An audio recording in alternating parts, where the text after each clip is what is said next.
Will Trump invade Canada? Well, I hope he does, and I'll explain that crazy comment in a second. First, subscribe to my channel. You're going to love me. I'm a liberal. I will talk about Kamala Harris, who I worked on her campaign, as well as Trump, Vance, and everything else out there, and what we are doing to fight it, and how we're winning, and what you can do to help that. Okay, so subscribe here. Now, I hope he invades Canada without blood loss and tries to violate Canada. Why? Because it gives America a good reason to not only impeach, but actually put him in contempt of court and have him arrested by the marshals. And for those of you who think that Pam Bondi over the DOJ could stop the marshals, she cannot. Everybody's been showing videos about what it says in the Constitution and what it says the marshal's responsibilities are. And Pam Bondi is not what the marshal's answer to. Also, the president is not what the marshal answers to.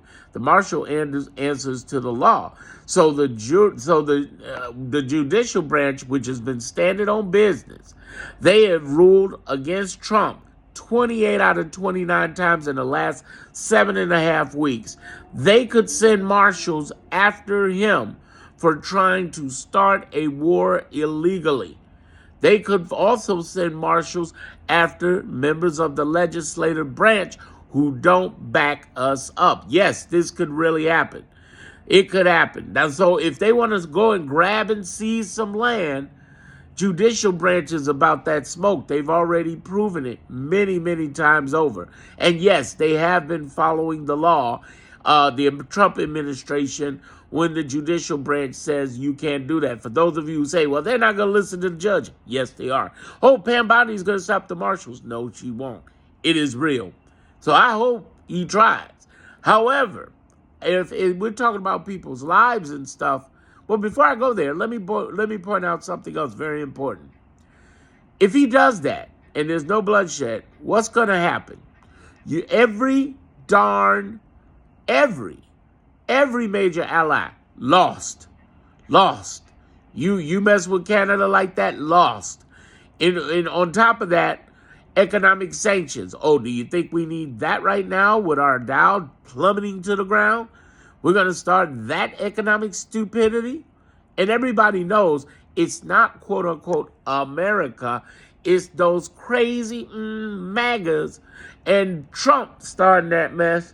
And I'm going to tell you right now, they don't want that smoke because economically it's going to hurt everybody. Whether you're in a red state or a blue state, the United States will be affected greatly.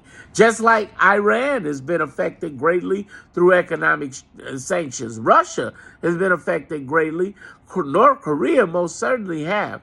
So you go down that line, it's going to hurt us big time. Here's the other thing.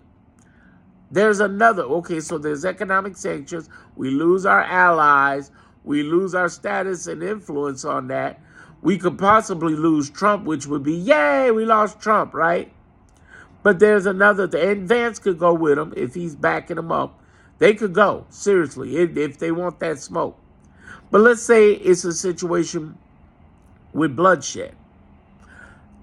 Many of our allies, like I said, lost. We'll put together a coalition and fight to defend Canada. But more importantly, what if we lose troops? Oh, it's on now. Trump is definitely not president after that. He's provoked a war? Oh, no, because Canada ain't provoking nothing. They smart.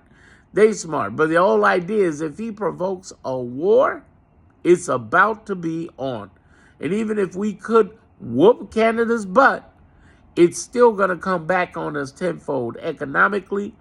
And again, it's good. Trump is out the door if that happens, but I don't want anybody's life lost. If they just grab some land without losing, taking lives, I think he's out the door. I think he knows that. He can talk that talk, but he don't want that smoke. So for those of you who've been reaching out to me saying, man, he's going to invade Canada. He's going to invade Canada. No, he's not. He's going to, at the very least, try to take some land. But that's going to be weakness, too. Look at how he's handled tariffs. He tried to put tariff sanctions twice on Canada and Mexico. How'd that go? It ended inside a day both times. He don't want the smoke. He talks the talk. And as we all know, He don't walk the walk. Subscribe to my channel. Look at Constitutional Crisis, Thieves in the White House. You want to be able to see these playlists that I have out there. Those are the ones where I get to talking about some deep, deep stuff nobody else is covering. We got this.